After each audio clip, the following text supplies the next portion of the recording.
Bien. Si analizan la imagen del lado izquierdo, pueden visualizar que tendrían varias etapas, en este caso 3 etapas. Estas etapas lo que buscan es bajar el número de RPM de tal manera de ir aumentando el torque. Entonces es inversamente proporcional las RPM respecto al torque. Y lo que se busca en un reductor es justamente esa finalidad de tener un torque bajo a alto número de RPM a llegar a un torque alto a bajo número de RPM. En el caso de que los sentidos de rotación estén en la misma dirección, lo que tendrían son axoides de movimientos interiores, como la imagen de la izquierda, perdón, de la derecha.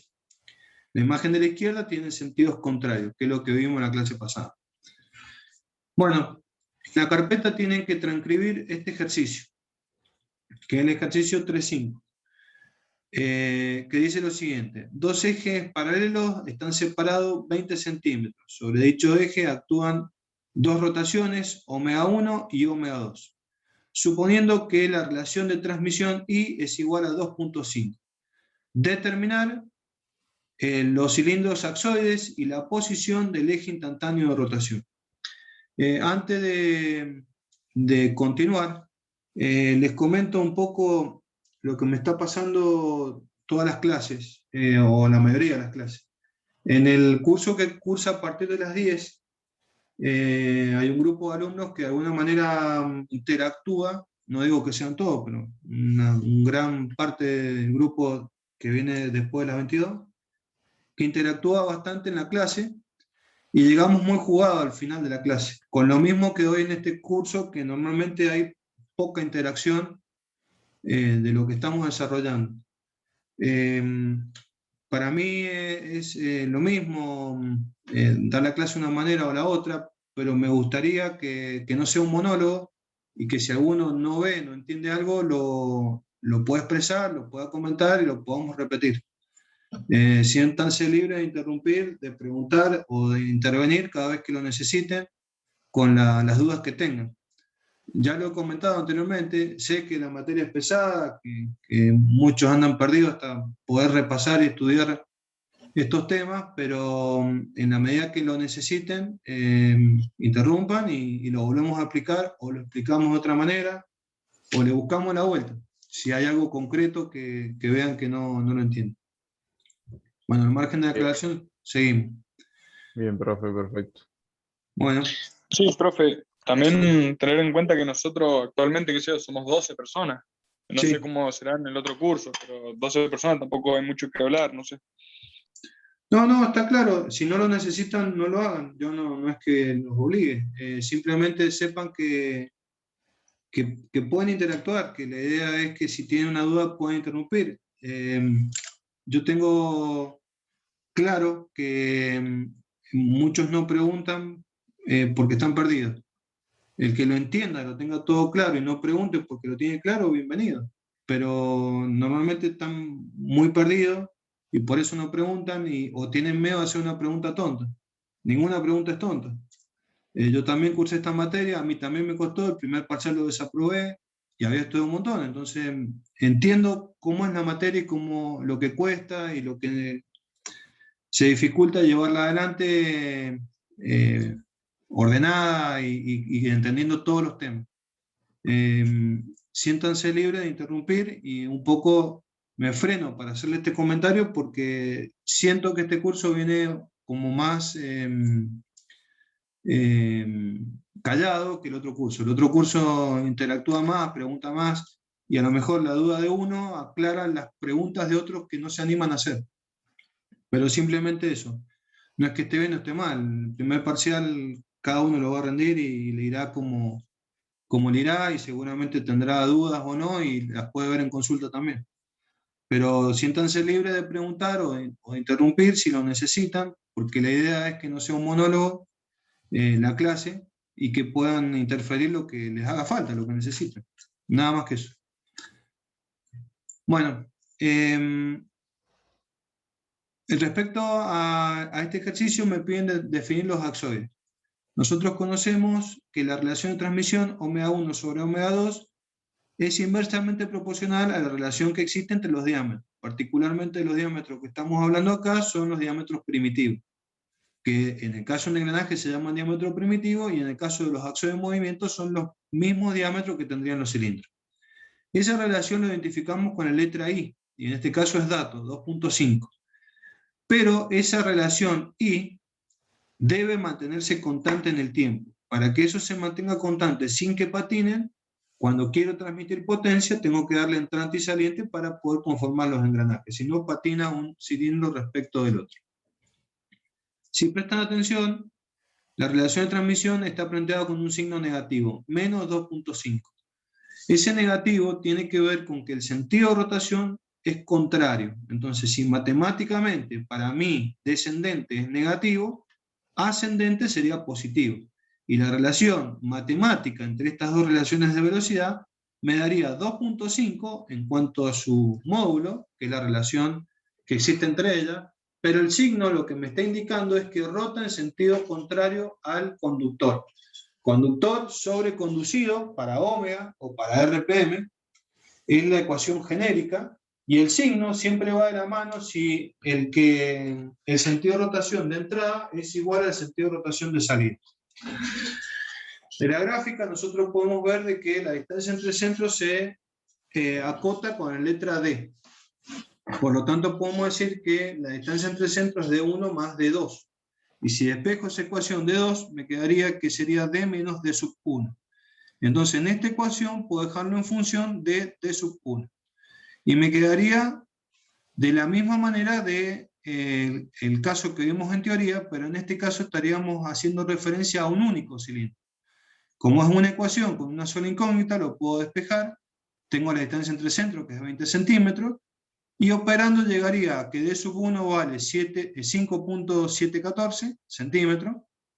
Reemplazo la misma ecuación que tienen acá para poder determinar D sub 2, 14,286, y llegaría a lo que me está pidiendo el enunciado, que es definir cuánto valdrían los diámetros D sub 1 y D sub 2 de los axoides que representan este movimiento, en este caso dos cilindros que ruedan sin resbalar uno respecto de otro.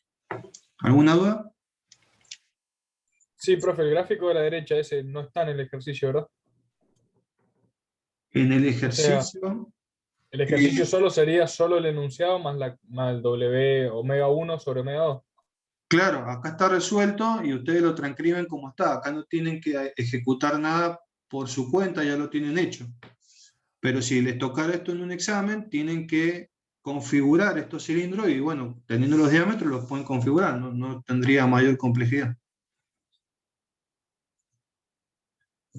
¿Está claro? Sí, profe. Profe, Profe, yo tenía una duda. bueno, Con el... ¿Querés hablar vos? no, dale. Con el simple hecho de ver que los omegas son en distintos sentidos, ya la relación de transformación va a ser inversa y va a ser negativa. Bueno, vamos ordenando. Primero es relación de transmisión. Es Perdón, similar a lo que de podría decir de transmisión. transformación para un transformador en la parte eléctrica, pero esto es de relación de transmisión. Segundo, la relación se mantiene siempre constante. Significa que hay una proporcionalidad entre el número de RPM, no importa cuál sea, de la entrada respecto al de la salida. Esa relación es 2.5 para este ejemplo. Pero la entrada podría estar girando a 1000, a 2000, a 3000, a 5000, a 20000, a lo que yo quiera, pero siempre voy a tener 2.5 respecto a la salida. Si esa relación la miro en omega, número de vuelta o velocidad angular, es directamente proporcional una respecto de otra. Ahora, si lo miro desde el punto de vista de cantidad de dientes, de diámetro, de radio, es inversamente proporcional. Fíjate que en este caso, el omega 2 está en el denominador y el D2 está en numerador. Eso significa que es inversamente proporcional. Y el signo No, sí, profe. negativo... Sí. Claro, eso le preguntaba yo, el signo. Eso lo que dijo lo entendí, pero lo del signo no... El signo lo que me está marcando es que si en la entrada vos tenés una rotación horaria, la salida va a ser antihoraria. Y si en la entrada tenés una rotación antihoraria, la salida va a ser horaria. No estás indicando cuál es el sentido de rotación. Lo que estás diciendo es que es contrario, nada más. Entonces, cuando son axoides exteriores, la relación es negativa, porque siempre son contrarias. Fíjate que el omega 1 es ascendente y el omega 2 es descendente. Aplicar la regla a la mano derecha. El pulgar en este caso te va a quedar hacia arriba y en este caso el pulgar te va a quedar hacia abajo.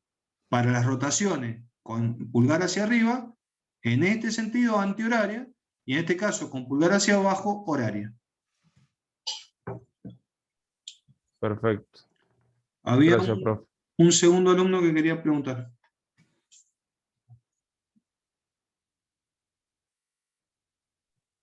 Profe, cuando se refiere a la posición del eje instantáneo de rotación, es donde se ubica la W resultante, digamos.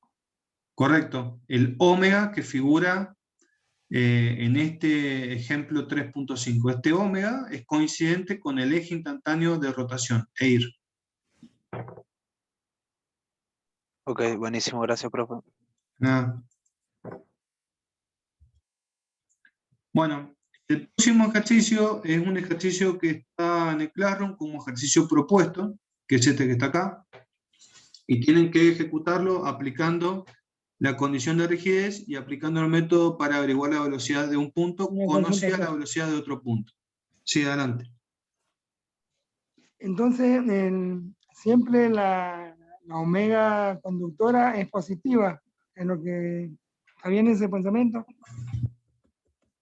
En esto que tenés acá, no estás diciendo cuál es positivo y cuál es negativo. El signo te está indicando que es contrario uno respecto de otro. Si vos mirás este ejemplo, los dos son del mismo sentido. Los dos rotan en sentido horario. Perdón, antihorario. Con lo cual, no importa si para vos horario es positivo o es negativo, cuando los relacionás, como los signos numerador y denominador son iguales, la relación me da positiva. Sin embargo, en este caso, uno gira en un sentido y este gira en sentido contrario. Si esto para vos es positivo, este es negativo. Y si esto para vos es positivo, este es negativo. Pero son contrarios. Y no importa si ese menos aparece en el numerador o en el denominador. La relación entre ellos se transforma en negativa. Y acá la relación entre ellos se transforma en positiva. Entonces, en una relación de transmisión con signo negativo, lo que estás indicando, que es el caso más común, el caso más común es que el signo sea negativo. Lo que estás indicando es que se invierte el sentido de rotación, conceptualmente hablando. Y con signo positivo es que giran en el mismo sentido. Son axoides interiores en un caso y axoides exteriores en el otro caso. ¿Alguien más?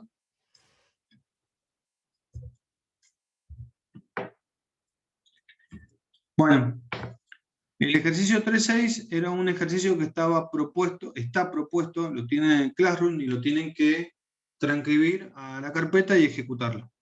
Tienen tiempo de presentación, creo que hasta el viernes de la semana que viene. Lo que tienen que hacer en este ejercicio es aplicar el método de condición de rigidez para poderlo resolver. Este mismo ejercicio se puede resolver con lo que han visto en la unidad número 1, el movimiento relativo. Si quieren ir estudiando para el examen, acá tienen un ejemplo que les serviría para poder aplicar lo visto. ¿Cómo resolvemos aplicando condición de rigidez? Hago una introducción como para que tengan presente cómo encararlo. El brazo AB va a tener una rotación en sentido horario según lo que está aclarado acá como omega sub A. Y eso me va a provocar en forma perpendicular una velocidad. Esperen que voy a cambiar el color. Así se ve mejor. Me va a provocar una velocidad que sería perpendicular al brazo. Esa velocidad la puedo proyectar sobre la barra BC. Y su proyección me estaría dando un vector que debería ser exactamente la misma velocidad que voy a tener en el punto C, alineado en su misma recta de acción. Si ahora considero que el punto C puede rotar respecto al punto D, lo que voy a tener en esa otra rotación es un vector que va a ser perpendicular a ese brazo, más o menos por acá. Pero lo que sí tengo claro es que la proyección debe ser exactamente la misma. Entonces, ¿cuál sería el camino? En la barra BC, decir que el producto de la velocidad que tenemos en el punto B, escalar la distancia BC, tiene que ser igual a la velocidad que tenemos en el punto C, escalar la distancia BC. Dicho de otra manera, la proyección de ambas velocidades sobre la recta que une los puntos tiene que ser la misma. Esa es la condición de rigidez que hemos visto, y una vez que ustedes conocen cuánto vale la velocidad en el punto C, pueden conocer cuánto vale la velocidad en el radio primitivo del engranaje. Esa velocidad en el radio primitivo del engranaje estaría más o menos acá. Es decir, que conocida la velocidad B sub C, la dividen por el radio y lo que estarían encontrando es cuánto vale ómega, este ómega. Y conocido ese ómega, multiplicado por el radio que tendría la primitiva, conocen cuánto valdría la velocidad que va a estar sobre la primitiva. Sobre toda la primitiva, la velocidad es exactamente la misma. Es decir, que acá, que es lo que me están preguntando, tendría la misma velocidad que tengo en este lugar.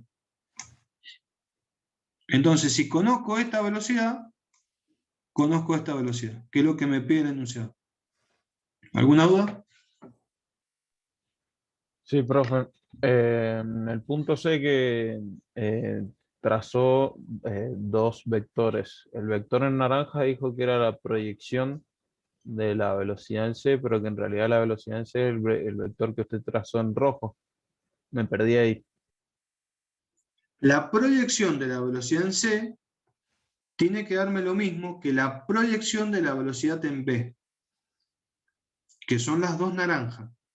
Las velocidades en naranja, si fuesen distintas, lo que me está diciendo es que la velocidad en un punto es mayor que la del otro punto, y estos se estarían alejando o acercando, y perdería su condición de rigidez.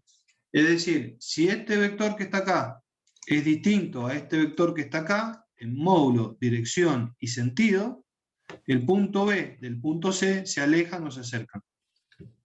Entonces, sí o sí, ambos deben tener la misma proyección. Analíticamente, la forma de obtenerlo era la velocidad del punto B, escalar el vector distancia BC, igualado a la velocidad en el punto C, escalar el vector distancia BC. La resolución de un producto escalar era el coseno del ángulo. Y en particular, el coseno del ángulo del cual estamos hablando, este que está acá, y este otro que está acá. Conociendo las características geométricas que tienen como dato, 6 pulgadas, 16 pulgadas, 6 pulgadas, 10 pulgadas y 12 pulgadas, trigonométricamente pueden calcular esos ángulos. Y conociendo esos ángulos pueden hacer las proyecciones y el desarrollo que acabo de comentar. Con ómega, que es dato, este que está acá, multiplicado por el radio, que va de A hasta B, que es la hipotenusa, un triángulo rectángulo formado por 6 y 12, pueden calcular la que está en rojo. Y pueden proyectarla según este ángulo en la dirección que va a ABC. Eso si lo quieren hacer analíticamente. Si lo hacen vectorialmente, que es la idea, es como lo comenté al principio. La velocidad del punto B, que es esta, multiplicado en forma escalar por la distancia que va del punto B hasta el punto C, tiene que ser igual a la velocidad del punto C, que es esta, multiplicada en forma escalar por la distancia que va del punto B al punto C. Eso me estaría dando, despejando esa ecuación, cuánto vale B sub C. Y con B sub C hago una proporcionalidad a la distancia que tengo al punto D. Es decir, la velocidad del punto C es a la velocidad de la primitiva, como el radio hasta el punto C es proporcional al radio de la primitiva. De ahí despejo y obtengo cuánto vale esta velocidad. Y esa velocidad es la misma que voy a tener acá, y esa es la misma que voy a tener acá. Al que preguntó, ¿está claro? Sí, profe, ahora sí. Bueno, ¿alguien más? Este es propuesto, lo tienen que ejecutar ustedes, pero lo que acabo de explicar es lo que hay que hacer.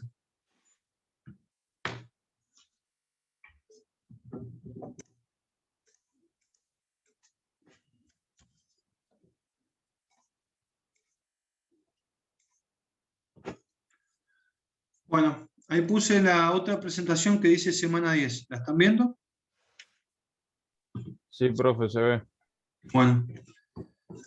Vamos a ver un poco de teoría y nos meteríamos en otra temática propia de la misma unidad. Lo que se plantea acá es la composición de rotaciones con una traslación. Tenemos tres casos posibles. Un caso es que la rotación sea perpendicular a la traslación. Otro caso es que la rotación y la traslación sean paralelas. Y otro caso es que la rotación y la traslación formen un ángulo cualquiera. Veríamos cada caso en particular. Veamos el primero. Fíjense este caso en particular. Ustedes tendrían una rotación que es perpendicular a la traslación. ¿Dónde vemos la rotación? En esta imagen que está acá abajo. Es perpendicular a la pantalla y atraviesa el punto O1. Según el sentido de rotación que estaríamos teniendo para este caso, estaría rotando el punto A al punto A', de acá a acá, del punto B al punto B', y en simultáneo estaríamos teniendo una traslación dada por el punto O1 moviéndose con una velocidad V'1. Es decir, la combinación de rotación y traslación cuando son perpendiculares es lo que estaríamos estudiando acá. Fíjense esta imagen vista superior de la que tienen acá. El ómega estaría sobre el eje de rotación y en el centro de la rueda estaríamos teniendo esa traslación. Entonces, como consecuencia de la traslación, el punto A' va a parar al punto A1' y el punto B' va a parar al punto B1'. Con lo cual, el movimiento combinado iría a parar del punto A al punto A1' y del punto B al punto B1'. Ese sería el movimiento combinado total. Si analizamos la variación de rotación angular, esta que tienen acá, va a ser igual a la velocidad angular multiplicado por la variación de tiempo. Y el espacio recorrido por la traslación, que lo podemos identificar acá como A', A1' o como B', B1', que son estas dos que tienen planteadas acá, son iguales, lo podemos calcular como la velocidad del punto O1 multiplicado por la variación de tiempo. ¿Por qué trabajamos con la variación de tiempo? Porque la variación de tiempo me está marcando un valor medio y no está observando en esa variación qué pasa con la aceleración. Este movimiento además podría ser acelerado y no lo estamos metiendo en el análisis. Por eso trabajamos con la variación de tiempo. Si yo analizo un punto cualquiera en forma genérica y quiero calcular cuánto vale la velocidad de ese punto cualquiera, tendría que aplicar la ecuación que hemos visto para cálculo de velocidad en unidades anteriores, que es la velocidad del punto O1 más omega vectorial P sub i menos O sub 1. Esta ecuación que tienen acá la podríamos aplicar a un punto genérico que decimos que existe, pero no sé dónde está por el momento, que se llama O asterisco y sé que la velocidad en ese punto vale 0. ¿Por qué? Porque es por donde pasa el eje instantáneo de rotación y en particular en ese caso tendríamos el centro instantáneo de rotación si el movimiento fuese plano. Este ejemplo que estamos viendo ahora corresponde a cinemática del movimiento plano, que es lo que están viendo con los JTP. Entonces, en particular, la intersección del eje instantáneo de rotación, que es en el espacio, con el plano de la pantalla, tiene un punto, que es el punto O asterisco, que es coincidente con el centro instantáneo de rotación, concepto para movimiento plano. Si fuese un caso genérico, ese O asterisco no coincide con el centro instantáneo de rotación porque deja de ser un movimiento plano. Pero esto que estamos viendo es un movimiento plano. ¿Cómo sé que es un movimiento plano? Porque las rotaciones son perpendiculares a la pantalla o a la hoja que estoy analizando y todas las velocidades de traslación están sobre la hoja. Eso es la definición de un movimiento plano. Los ómegas siguen siendo paralelos a sí mismos, perpendiculares a la pantalla, y las velocidades de traslación están todas sobre la pantalla. Cuando alguna de ellas deja de estar en la pantalla o en la hoja o en el plano, deja de ser un movimiento plano, que son los otros casos que vamos a ver hoy día. Este caso en particular, sé que existe un punto, que lo voy a llamar O asterisco, que la velocidad vale 0, que es el centro instantáneo de rotación. Entonces la ecuación sería exactamente igual, pero la coordenada a la cual voy a tener que hacer referencia va a ser O asterisco menos O sub 1, en lugar de P sub i menos O sub 1. Lo demás no me va a cambiar, va a ser igual. Pero sé que en ese lugar la velocidad va a ser 0. Si yo analizo esa ecuación y despejo este término que está sumando, pasando al otro lado restando, me quedaría de esta manera. A la ligera, yo podría directamente decir que este término que está multiplicando, y ojo que esto lo dicen en los exámenes, y es un error común, que este término que está multiplicando lo paso acá dividiendo y me queda esta ecuación. Pero en realidad no existe división de vectores. O tengo multiplicación o tengo suma. Tampoco la resta, porque la resta son que sus componentes cartesianas se invierten en el signo, pero sigue siendo un sumando. En definitiva, yo no puedo un producto vectorial pasarlo al otro miembro dividiendo, como está hecho acá. Si prestan atención, acá en el medio hay una flechita, y esa flechita me está marcando un razonamiento de cómo resolver esa división. No es directa, no puedo dividir un vector, divido este vector. La forma de resolver esta división es de esta manera. Fíjense de que el que está en el denominador multiplica vectorialmente el que está arriba, y el del denominador queda elevado al cuadrado, que es el módulo. Pero cuando la flechita va hacia la derecha, en ese producto vectorial, el que está abajo va a la derecha. Y cuando la flechita va hacia la izquierda, en ese producto vectorial, el que está abajo va a la izquierda. Esta metodología no está explicada acá.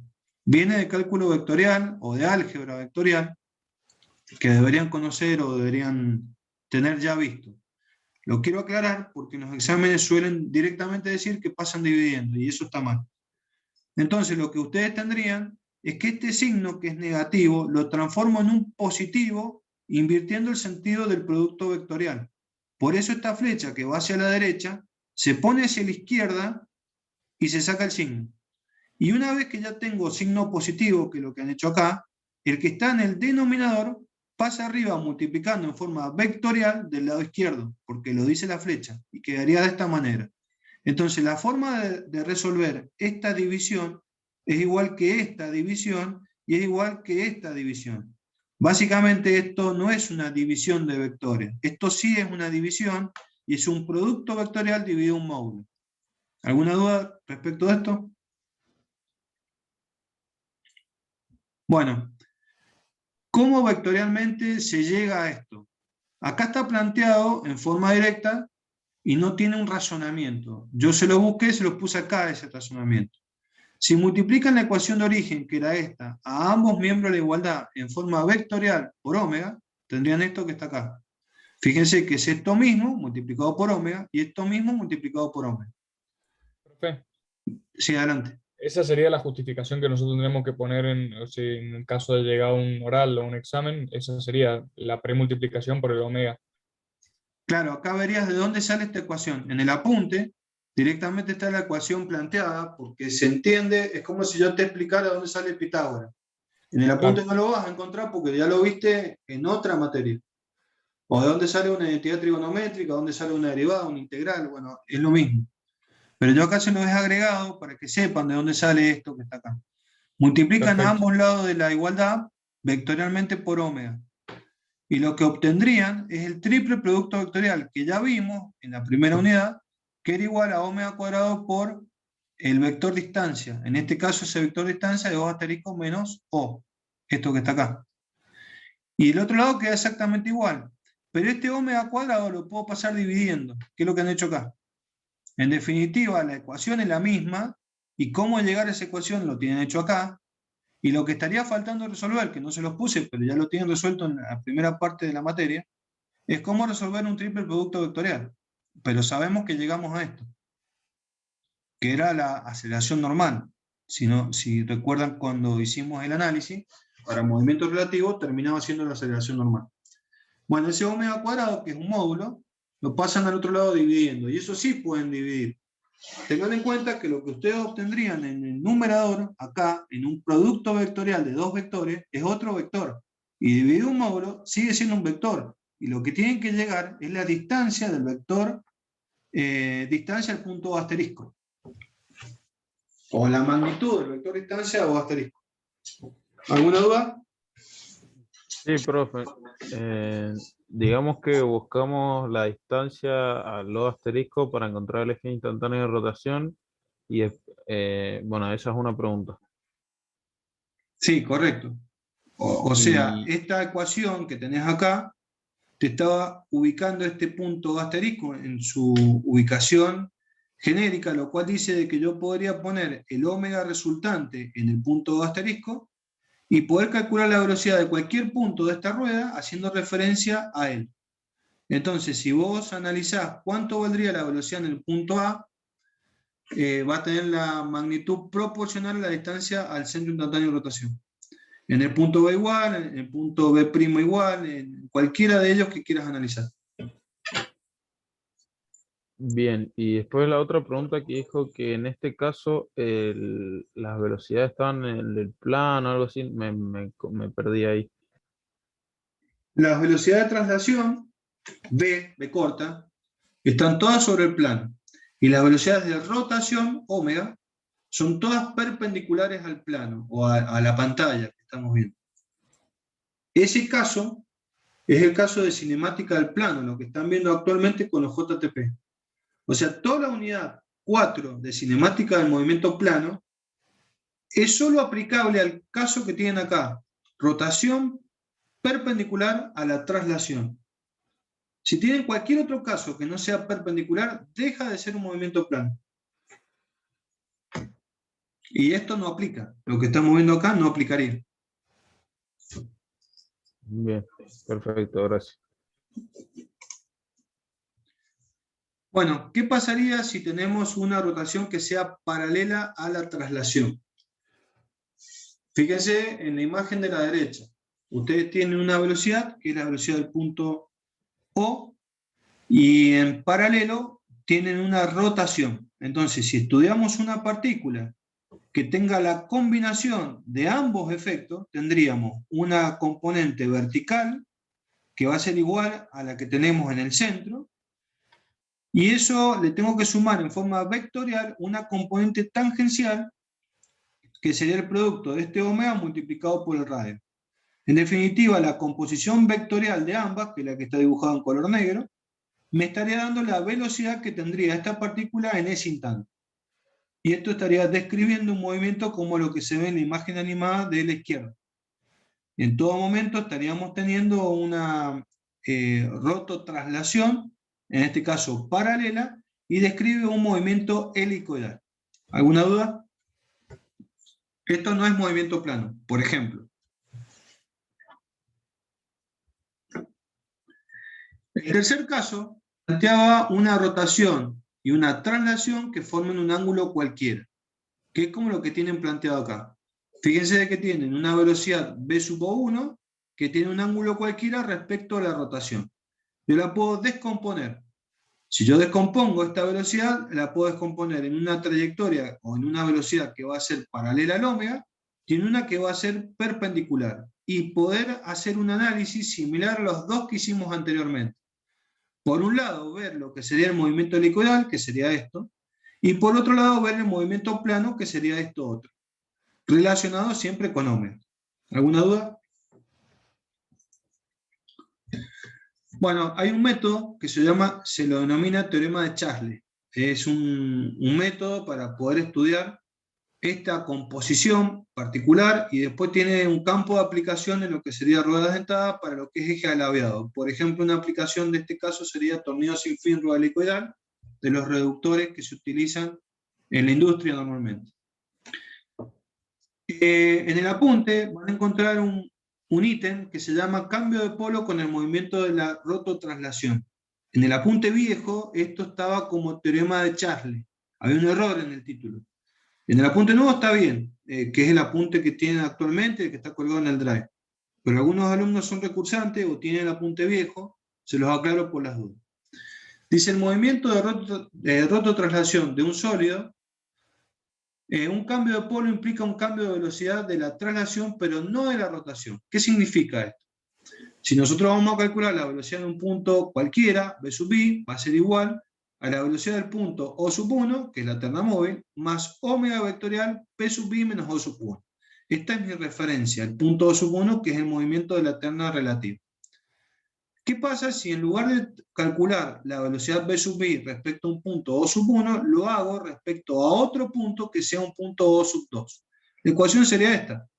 Sería v sub i va a ser igual a v sub o2 más omega vectorial p sub i menos o sub 2. Fíjense que es la misma ecuación, pero acá hay un apéndice en cuanto al omega, pensando de que este omega es distinto a este otro omega. No es lo que dice este enunciado, sino que estamos haciendo ingeniería inversa.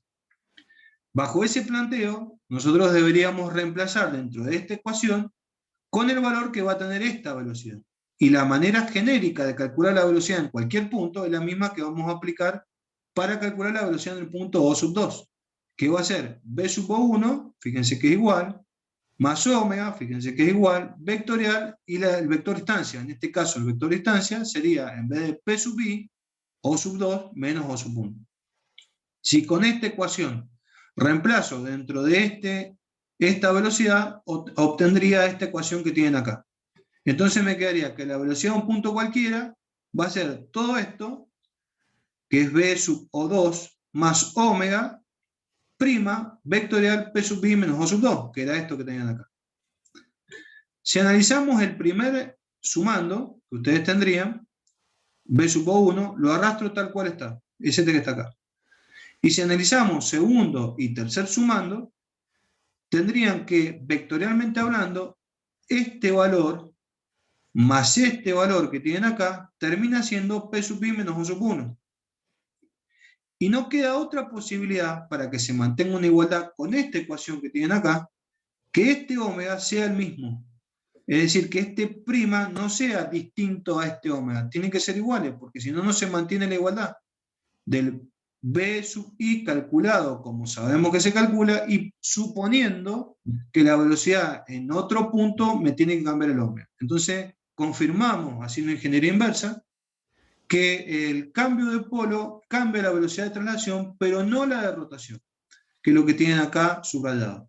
Es decir, que yo podría ir modificando el lugar de donde quiero hacer el estudio, el análisis. En particular, normalmente elijo el punto asterisco, que sé que esta velocidad vale 0.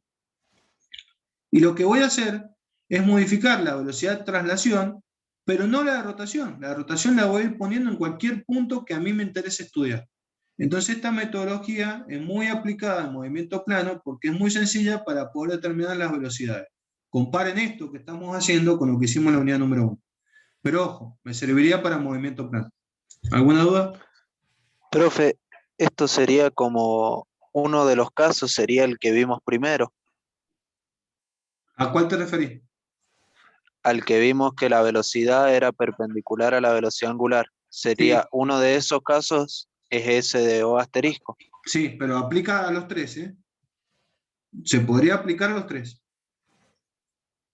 A cuando son paralelos, a cuando son perpendiculares y a cuando tienen un ángulo cualquiera.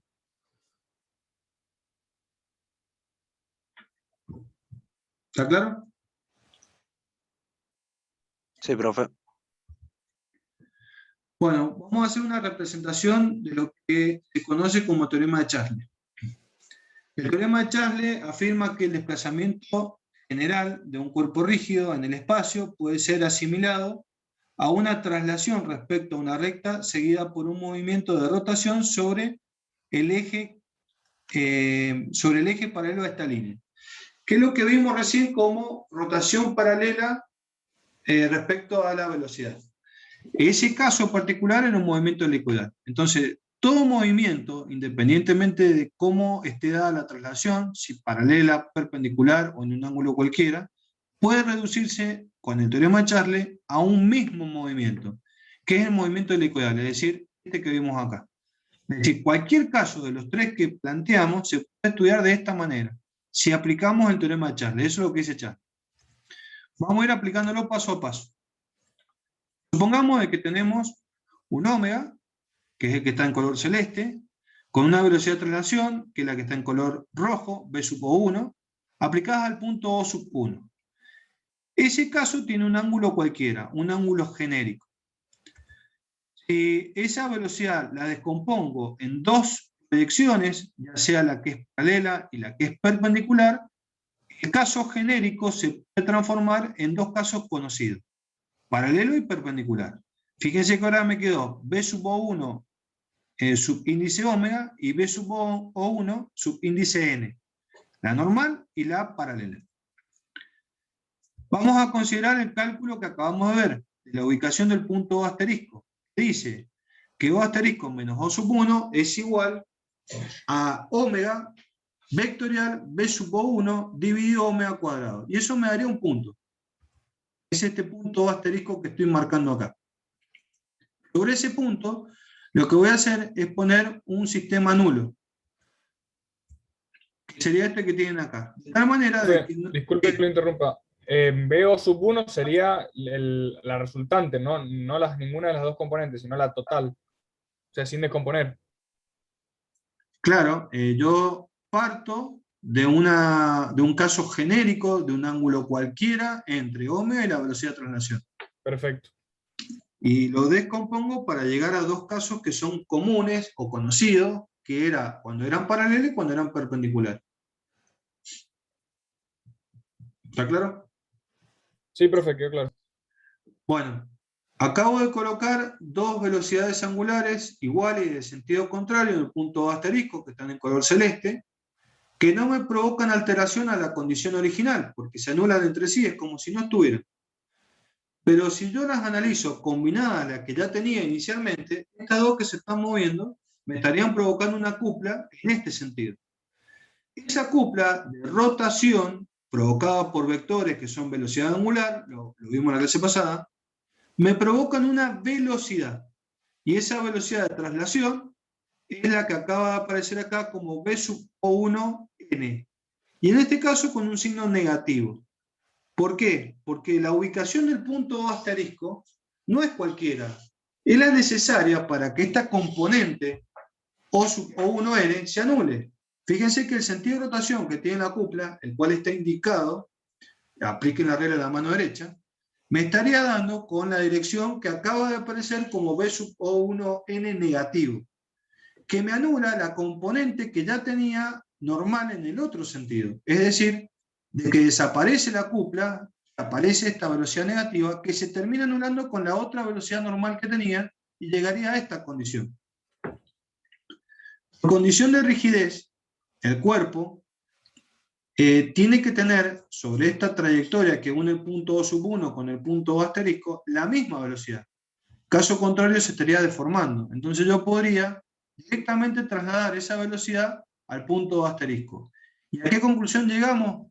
De que tenemos el movimiento helicoidal instantáneo que afirma el teorema de Charles que un caso genérico se puede estudiar como un movimiento helicoidal instantáneo en el punto O asterisco. En particular, habíamos hablado del eje instantáneo de rotación. Ese eje instantáneo de rotación, denominado EIR, es el que estaría pasando por el punto O asterisco coincidente con el omega y coincidente con el punto O sub 1 omega, o la velocidad B sub O1 omega. El eje instantáneo de rotación de un sistema de vectores de rotación y traslación donde el momento mínimo, que es el vector correspondiente a la traslación, coincide con la dirección resultante, en este caso la rotación. Es decir, que esta velocidad B sub O1 omega, además de ser la proyección paralela al de omega, es la velocidad mínima. Y en muchas aplicaciones me interesa conocer dónde se da la velocidad mínima. Para el caso de engranaje es donde tendría el menor desgaste, el menor deslizamiento en el contacto entre estos dos cuerpos.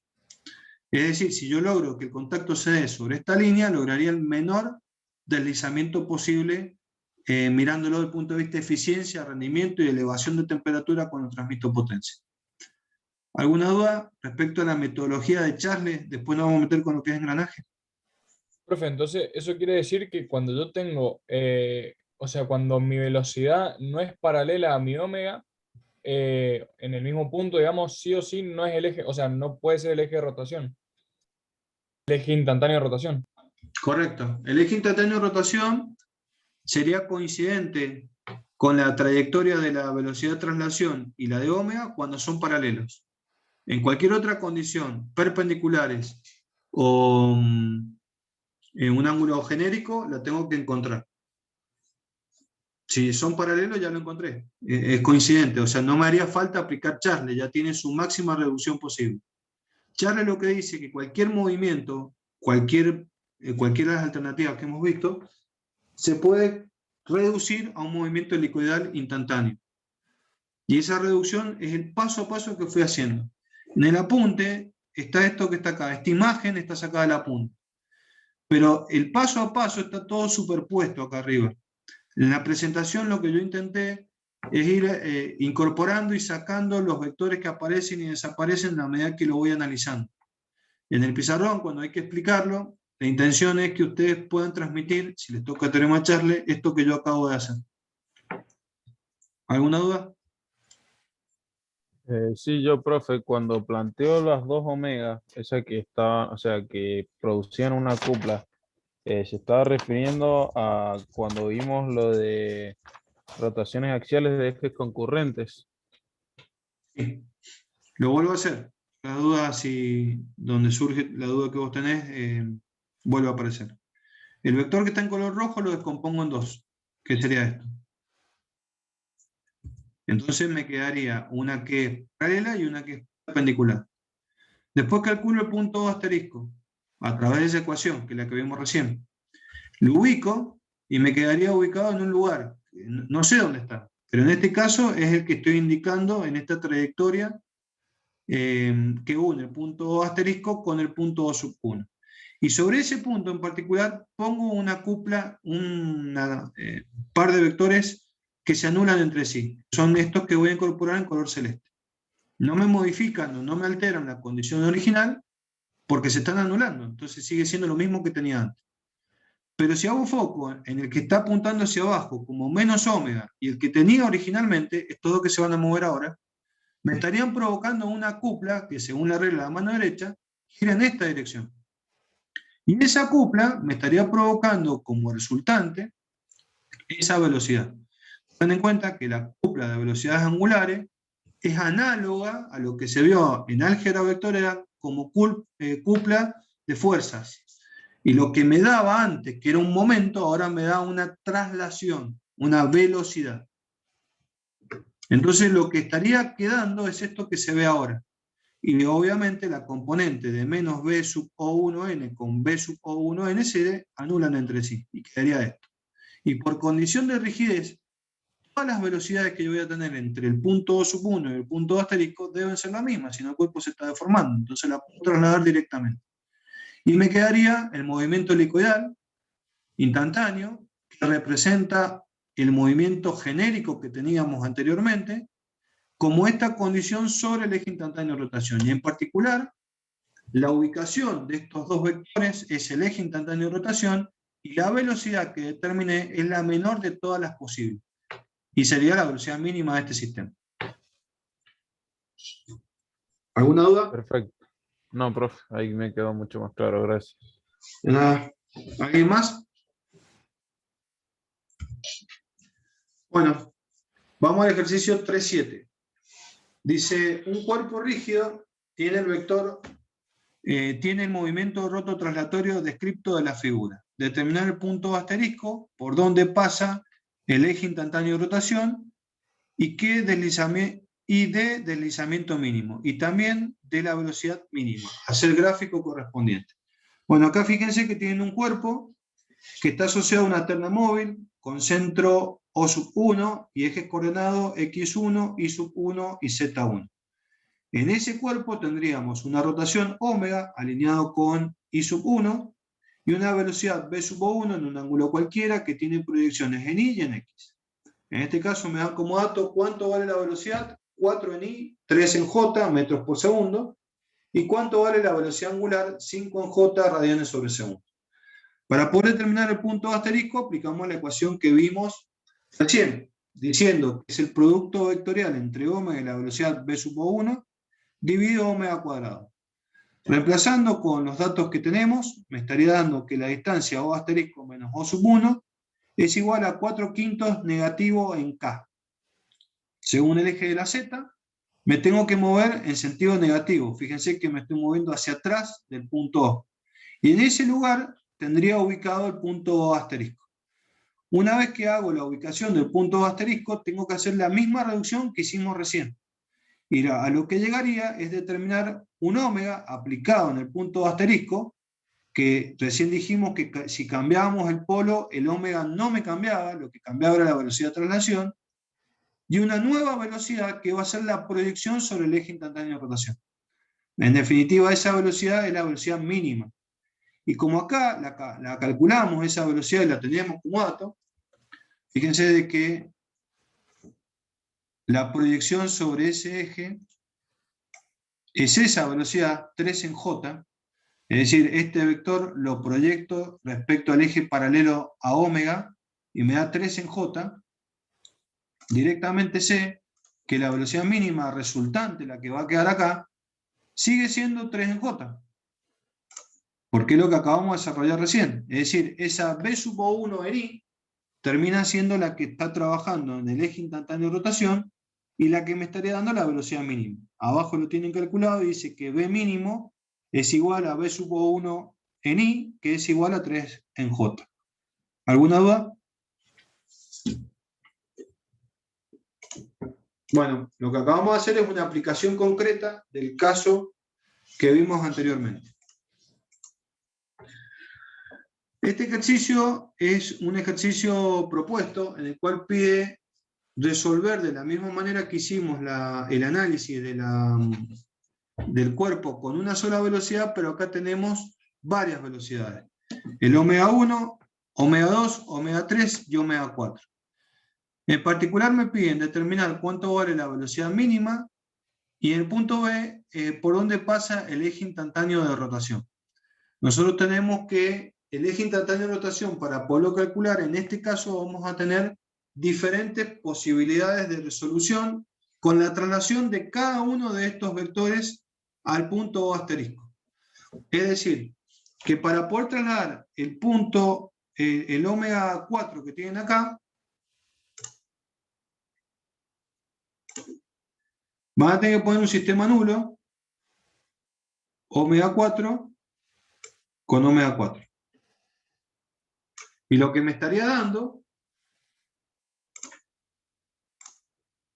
este vector con este vector es una cupla en rotación, según la regla de la mano derecha, que me provocaría un vector, lo voy a poner en verde, de traslación alineado con el eje X.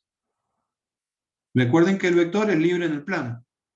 Entonces este vector que acabo de dibujar en color verde es libre en el plano YZ. De la misma manera, tengo que poner otro vector o otra cupla nula, o sistema nulo, no cupla, con omega 2. De tal manera que omega 2 lo voy a trasladar al punto O sub 1 y me estaría provocando una cupla, este vector, con este vector. Esa cupla en rotación estaría trabajando en forma entrante al eje de la Y. Es decir, que me estaría dando una cupla de traslación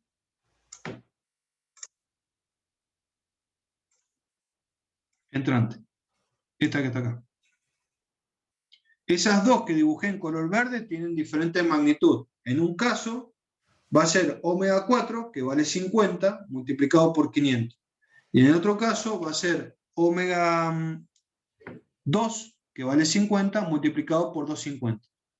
Pero están trabajando en el mismo eje con signos contrarios. ¿Qué pasa con omega 3? Para poder trasladar omega 3 sobre su recta de acción, tengo que poner un sistema nulo, que voy a tener uno acá y otro acá. De tal manera de que este vector con este vector, perdón. No sería el otro. Este, sí. Este vector. Con este vector me va a estar provocando una cupla. Y esa cupla me va a estar generando un vector traslación que estaría paralelo al anterior. Todas las tres cúpulas de las que estamos hablando están trabajando en el mismo plano, que es el plano IZ. Entonces, todas las traslaciones que estamos obteniendo de estas tres cúpulas están todas en el mismo lugar. En definitiva, yo estaría llegando a tres vectores de traslación que están sobre un mismo eje que es el eje X. Donde cambia la cosa es con el omega 1. El omega 1, para entender cómo está dibujado, está sobre el plano XY. Entonces, para trasladarlo, me estaría generando perpendicular a ese plano la cupla de traslación. En ese caso voy a tener un vector paralelo en el plano XY al omega 1, uno en sentido contrario. Con esto me estaría dando una cupla, y esa cupla va a estar trabajando, según el sentido de rotación, negativo en Z, que sería en este sentido. ¿Y a qué voy a llegar? Voy a llegar en el punto O1 a determinar una resultante que sería un único vector, lo hago grande para modificar la escala. Un único vector B sub O1, que es la sumatoria de todos los que hice en verde, que fue cada una de las traslaciones de las velocidades angulares, y un único vector, que lo voy a hacer en color negro, que sería la resultante de la suma de todas las ómegas, porque la consecuencia de haber generado esa cupla para trasladar ómega es que todos los ómegas fuesen concurrentes al punto 2 sub 1. Entonces, este ómega, que estaría dado por la suma de todos los ómegas sumados en forma vectorial, este que está acá, con este otro, que va a ser la suma de todas las traslaciones, sería el mismo caso del ejercicio anterior. El caso del ejercicio anterior teníamos un único ómega con una única velocidad. Entonces, un caso genérico, como es este, que tiene 4 rotaciones, lo primero que tengo que hacer es trasladar esas rotaciones a un único punto. Y no importa que sea O sub 1, puede ser cualquiera. Y cuando lo tengo ubicado en ese punto de traslación, comienzo a hacer el análisis que vimos en el ejercicio anterior, que es determinar dónde está O asterisco, y conocido O asterisco, proyectar sobre el eje instantáneo de rotación para determinar la velocidad mínima. ¿Alguna duda?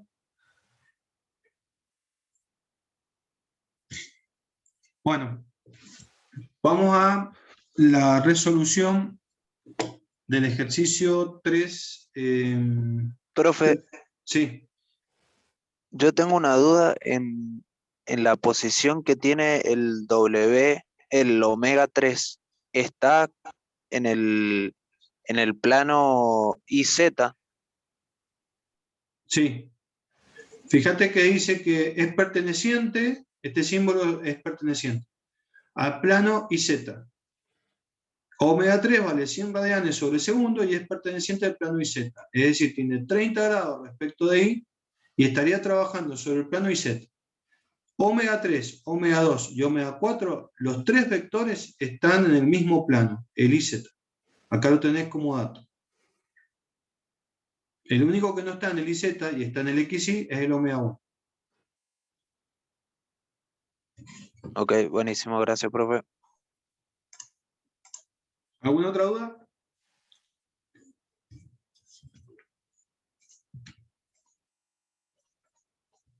Bueno, denme un minuto que voy a abrir el 3.3.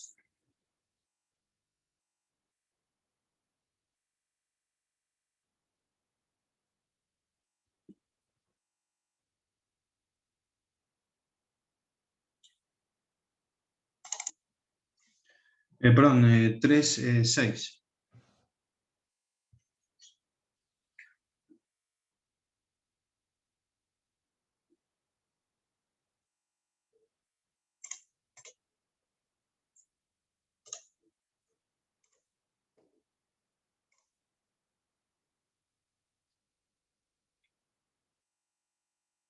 ¿Están viendo el ejercicio 3.6?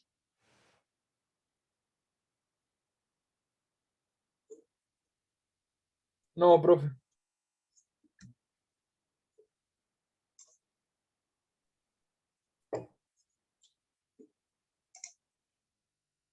Ahora sí. ¿Ahora? Ahora sí, profe.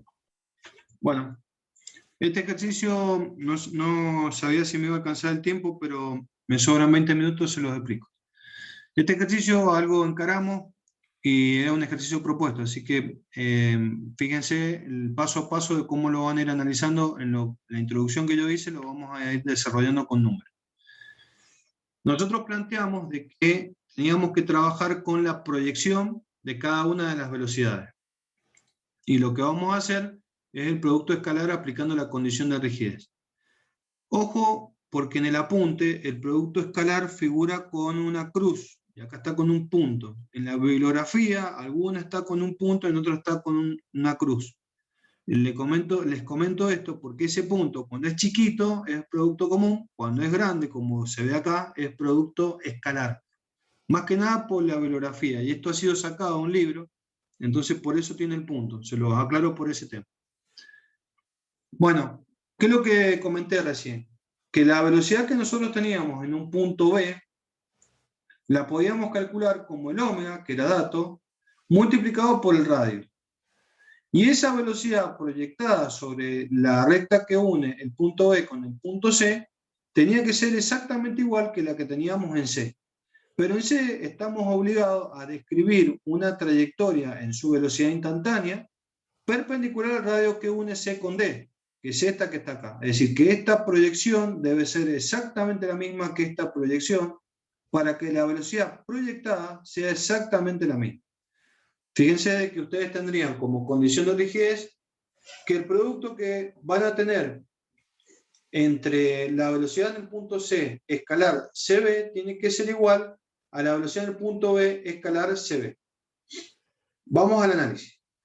Acá se ha planteado de que A menos B sería este vector que está acá, multiplicado por B menos C, que sería este otro vector que está acá, ambos son vectores de distancia, va a ser igual al producto del primero por el producto del segundo, multiplicado por, en realidad, el módulo del primero por el módulo del segundo, multiplicado por el coseno del ángulo que forma.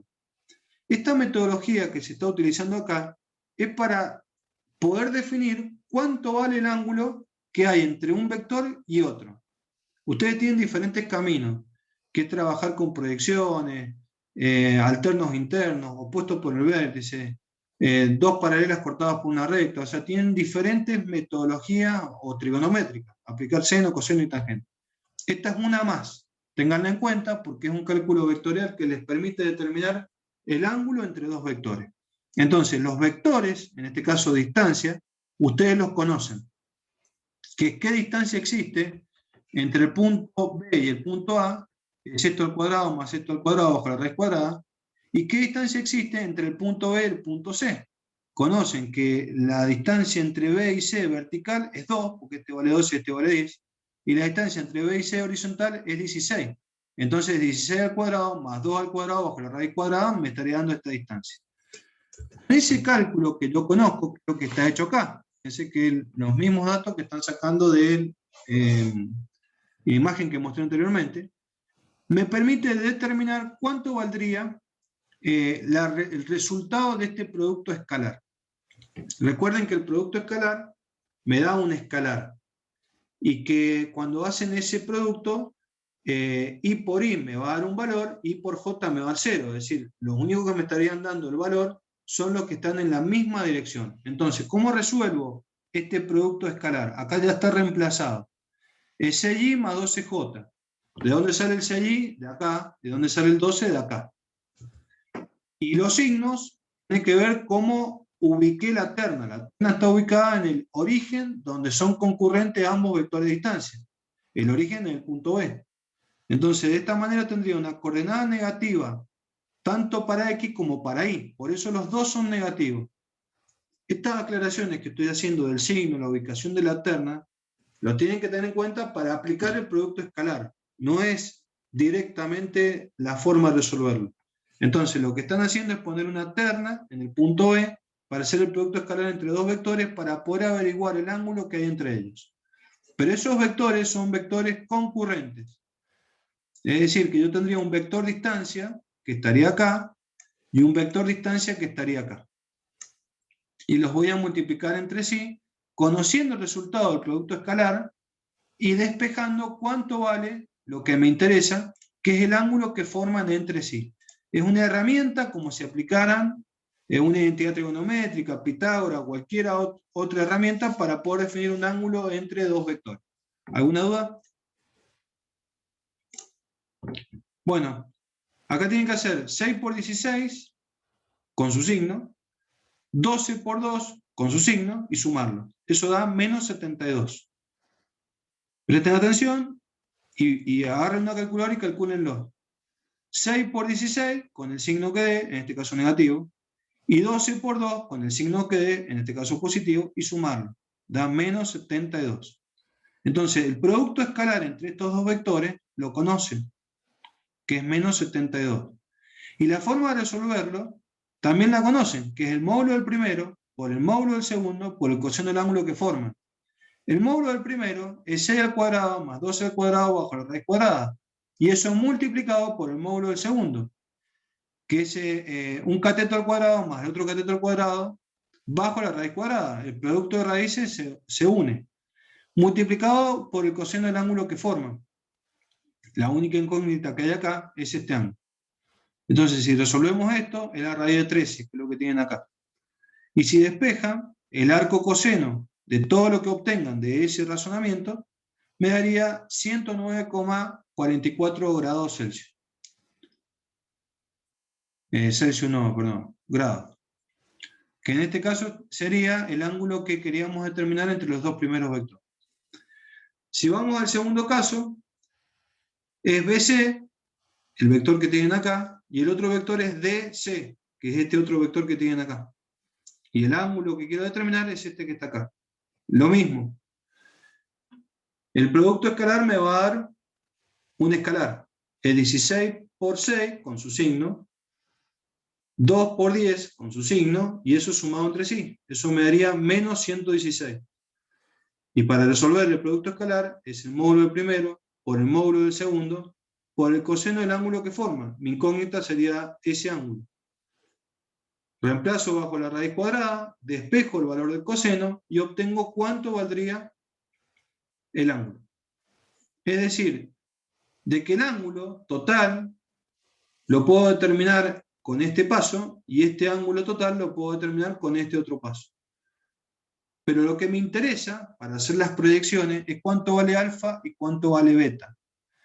Si yo conozco este ángulo y le resto 90 grados, tengan en cuenta que acá hay 90 grados, puedo conocer cuánto vale ese ángulo. Y si yo conozco este ángulo y le resto 90 grados, puedo conocer cuánto vale beta. Por opuesto por el vértice, este también sería beta. Conociendo alfa, conociendo beta, puedo aplicar la condición de rigidez. Entonces, este paso que está acá no es de mecánica, es para poder calcular dos ángulos, aplicando un cálculo vectorial. El que le sirve, bienvenido, y el que no lo hace por trigonometría o por el camino que quiera. Pero esta es una manera posible de poder determinar los ángulos. ¿Alguna duda?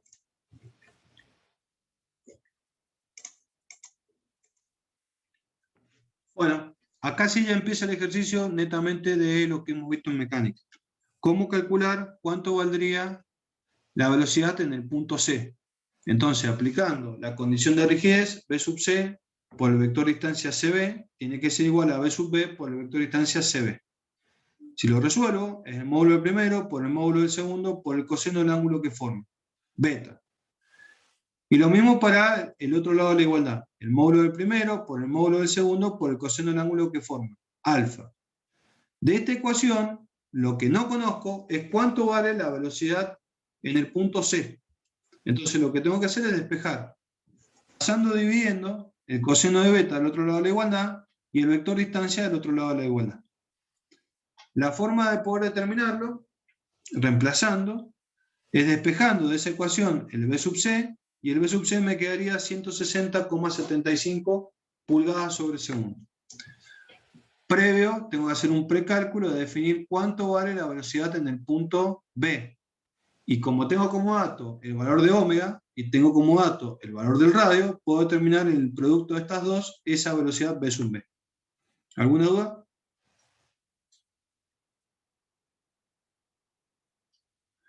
Bueno, conocida la velocidad en el punto C, que es esta que está acá, perdón, esta que está acá, esa velocidad, voy a decir que esta velocidad dividido este radio me va a dar el mismo valor que esta velocidad dividido este radio. Es decir, hay una proporcionalidad entre la magnitud de la velocidad y el radio al cual estoy trabajando para definir esa velocidad, siempre con el mismo omega.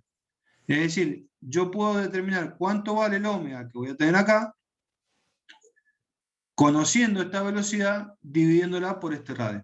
Y conociendo ese omega y multiplicándolo por el radio menor, determino esta velocidad que sé que es la misma que tendría en toda la periferia del engranaje, o en toda la primitiva del engranaje. Particularmente me interesa esta. Entonces, si yo puedo calcular esa, sé que es igual a esta otra, y esta es la misma que tendría la cremallera. ¿Alguna duda? No, profe. Bueno, lo que han hecho es esto que está acá. La velocidad de C va a ser igual a omega multiplicado por el radio. Y la velocidad de R va a ser el mismo omega multiplicado por el radio menor. Si yo hago una proporcionalidad despejando de la primera ecuación el omega y de la segunda ecuación el omega, es lo que tienen acá. Es decir, que este término pasa dividiendo, este término pasa dividiendo, y puedo decir que la velocidad de C dividido CD va a ser igual a la velocidad de R dividido R. Es decir, que B sub R va a ser igual a R sobre CD multiplicado por BC. Conozco todos los datos, reemplazo, y puedo determinar cuánto valdría la velocidad en la cremallera. Lo que acabo de determinar es el método de resolución por condición de rigidez. Lo que tienen acá es el segundo método de resolución, que es con el primer concepto que se vio en la unidad número 1, aplicando el criterio de conocer dos velocidades de un rígido. Es decir, ustedes conocen cuánto vale la velocidad en el punto B y quieren conocer cuánto vale la velocidad en el punto C. Para poderlo hacer, tienen que aplicar desde cero el análisis y no basarse en lo que acaban de determinar por condición de rigidez, porque en definitiva es otro método. ¿La manera cuál era? Se ponía un vector igual y de sentido contrario para que el observador visualizara el punto C como si estuviese detenido, y en el punto C ponía el mismo exacto vector, que es ese. Es decir, que este vector que pongo acá sería menos B sub B. Y este vector que pongo acá sería menos B sub B. Ahora, la velocidad que voy a tener en C, lo único que conozco es su recta de acción, nada más, que pasaría por acá. Pero no conozco otra cosa, solamente su recta de acción. Y además sé de que en ese punto se debe cumplir que la velocidad de C relativa de B es B sub C menos B sub B, que es lo que vimos en la unidad número 1. Profe, Es decir, disculpe que sí, interrumpa. Esto es, o sea, este mismo análisis es muy parecido al que vimos en el ejercicio 3.2, ¿puede ser? sí, correcto. Sí, es aplicar el mismo criterio, sí. Perfecto. Bueno, ¿cómo hago para poder determinar la velocidad relativa de B respecto, de C respecto de B? Con los datos que tengo, ustedes abajo ya lo tienen resuelto, pero ¿qué debería hacer conceptualmente hablando? Lo único que conozco es la velocidad negativa esta que está acá y la recta de acción. ¿Qué más tendría que hacer?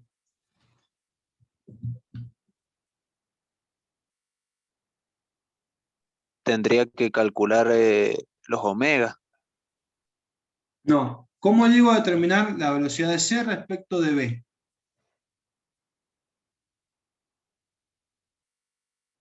Profe, ¿no es que también sabemos la recta de acción de la velocidad de C respecto de B porque es perpendicular a la barra BC? Ese es el criterio. Correcto. Yo conozco que la velocidad relativa tiene que estar sobre esa recta de acción. Entonces, mi dato es la recta de acción que va a tener la velocidad de C y la recta de acción que va a tener la velocidad relativa. Esos son los datos.